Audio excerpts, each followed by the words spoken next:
I am Technical Sergeant Christopher Johnson. I'm the NCOIC of Fire Prevention for the 332nd Air Expeditionary Wing. Fire dispatch, this is call box number 1 with a radio check. My job as a fire inspector is to go around to all of the facilities on the installation, inspect them, and identify fire safety deficiencies in order to make the installation itself more fire safe. Motivation is just to help other people out. I really enjoy volunteering, and it brings me a lot of joy to see happiness on other people's faces. Most things that I do, they are physical fitness related. I've done powerlifting, I've competed in strongman for years, I do a lot of cycling, running, anything physical fitness related, it's of interest to me.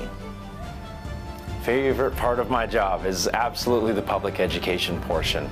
I get to do everything from newcomers briefings to facility manager training and a lot of important events across the installation, such as the 9/11 ceremony, Fire Prevention Week. It's all a part of my job. It doesn't feel anything like work. It's just a lot of fun, but it's all educational. It's not so hard, but to always keep smiling, no matter what you face or what's ahead. Sometimes it's great things, sometimes it's not so great things, but just keep smiling and just keep working hard.